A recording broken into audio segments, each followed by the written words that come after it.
Assalamualaikum dan salam sejahtera.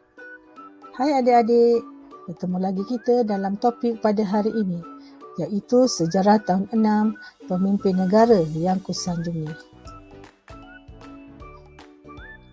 Objektif pembelajaran kita pada hari ini adalah menyatakan sejarah kewujudan Jawatan Perdana Menteri, menjelaskan bidang tugas Perdana Menteri, menyenaraikan nama dan biodata ringkas Perdana Menteri Malaysia dan menerangkan sumbangan Perdana Menteri kepada negara.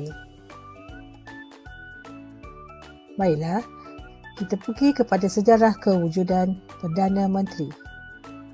Pada 27 Julai 1955, pilihan raya telah diadakan pertama kali sebagai langkah ke arah berkerajaan sendiri. Dalam pilihan raya tersebut, Parti Perikatan terdiri daripada UMNO, MCA dan MIC telah memenangi 51 buah kerusi yang dipertandingkan. Kemenangan itulah membolehkan Tunku Abdul Rahman dilantik sebagai Ketua Menteri. Pada 31 Ogos 1957, Persekutuan Tanah Melayu mencapai kemerdekaan dan Tunku Abdul Rahman dilantik sebagai Perdana Menteri yang pertama. Jawatan Perdana Menteri dikekalkan sehinggalah ke hari ini. Seterusnya kita lihat pula apakah tugas-tugas Perdana Menteri sebenarnya. Yang pertama, sebagai penasihat kepada Yang di-Pertuan Agong.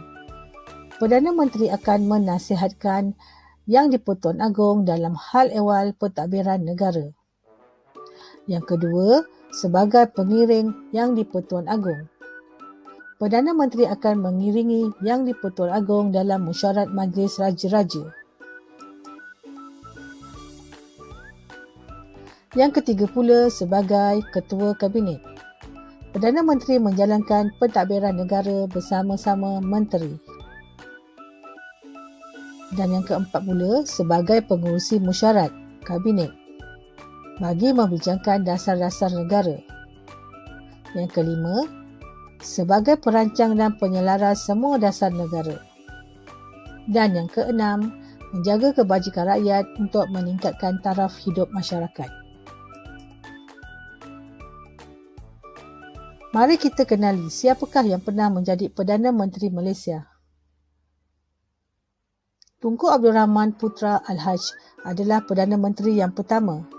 Beliau berkhidmat dari tahun 1957 sehingga 1970. Beliau dikenali sebagai bapa kemerdekaan. Tun Abdul Razak bin Husin adalah Perdana Menteri yang kedua. Beliau berkhidmat dari tahun 1970 hingga 1976. Beliau dikenali sebagai bapa pembangunan. Dikenali sebagai bapa perpaduan, Perdana Menteri yang ketiga adalah Tun Hussein bin Dato' On yang telah berkhidmat dari tahun 1976 sehinggalah 1981.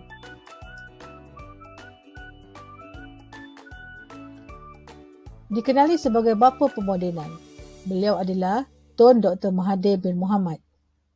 Beliau berkhidmat antara tahun 1981 hinggalah 2003. Beliau adalah Perdana Menteri yang paling lama berkhidmat sebagai Perdana Menteri Malaysia. Perdana Menteri yang kelima adalah Tun Abdullah Ahmad Badawi yang berkhidmat dari tahun 2003 hingga 2009. Beliau dikenali sebagai bapa pembangunan modal insan. Perdana Menteri yang keenam adalah Datuk Seri Najib bin Tun Razak. Beliau dikenali sebagai bapa transformasi Malaysia. Beliau telah berkhidmat dari tahun 2009 hinggalah 2018. Seterusnya, Perdana Menteri Malaysia yang ketujuh adalah Tun Dr. Mahathir bin Mohamad yang telah mengambil alih pada tahun 2018 hingga 2020. Dan akhir sekali, Perdana Menteri Malaysia yang ke-8 adalah Tan Sri Muhyiddin Yassin yang berkhidmat dari tahun 2020 sehinggalah kini.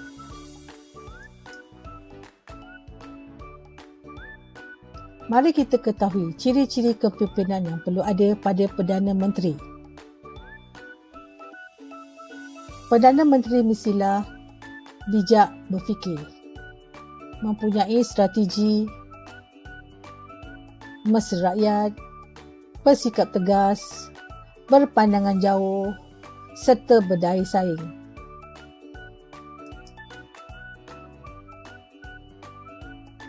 Mari kita lihat pula jasa-jasa Perdana Menteri. Antara jasa-jasa Perdana Menteri adalah pembentukan Malaysia, BRIM iaitu Bantuan Rakyat, program JKAF, Petronas, Dasar Sains dan Teknologi Negara, Kereta Proton Saga, Dasar Ekonomi Baru dan Pembinaan Putrajaya.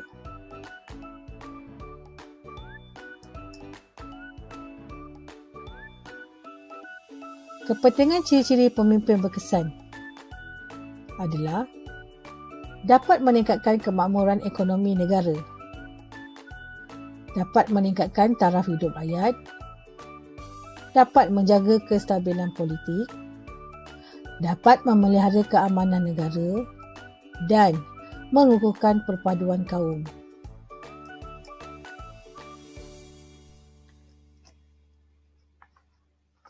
Baiklah, sampai di sini saja topik kita pada hari ini. Semoga adik faham dengan jelas tentang topik pada hari ini. Selamat maju jaya. Sekian, terima kasih.